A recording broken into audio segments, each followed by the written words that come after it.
dans 3 minutes, vous allez savoir pourquoi cette pomme est attirée par la Terre.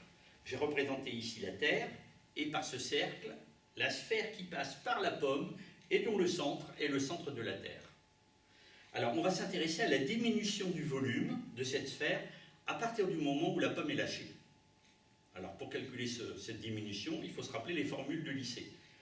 L'aire de la sphère, 4πr2.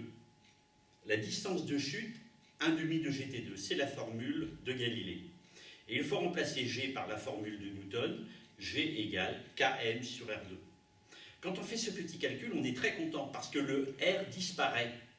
Quelle que soit la distance entre la pomme et le centre de la Terre, le volume de cette sphère diminue toujours de la même quantité, 2πkm multiplié par t au carré. Cet invariant est équivalent à la loi de Newton. Mais on ne va pas en rester là, on va chercher à comprendre pourquoi cette diminution est uniformément accélérée. Alors, avant de vous dire ce qui se passe à l'intérieur de la Terre, je vais prendre une petite image. Imaginons un enfant qui marche sur un tourniquet à vitesse constante. Que se passe-t-il? Eh bien, le tourniquet tourne de plus en plus vite. Il y a une vitesse constante pour l'enfant sur le tourniquet, mais une accélération constante pour le tourniquet. C'est un effet d'entraînement. Eh bien, c'est un petit peu la même chose ici. On va faire l'hypothèse suivante. À l'intérieur d'un corps de masse m, il y a du vide qui disparaît à une vitesse constante, infinitésimale et toujours proportionnelle à la masse.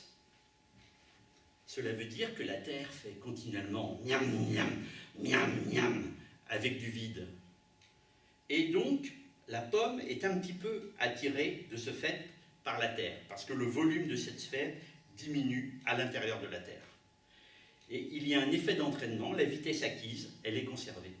Il y a donc une accélération constante pour la pomme et une vitesse constante pour la Terre. Alors, on peut démontrer assez facilement que l'on retrouve la formule de Newton, mais il ne faut pas croire que l'on a démontré cette hypothèse. On a simplement montré que c'était une cause possible et plausible du phénomène de gravitation. J'espère que vous avez compris maintenant pourquoi la pomme est attirée par la Terre.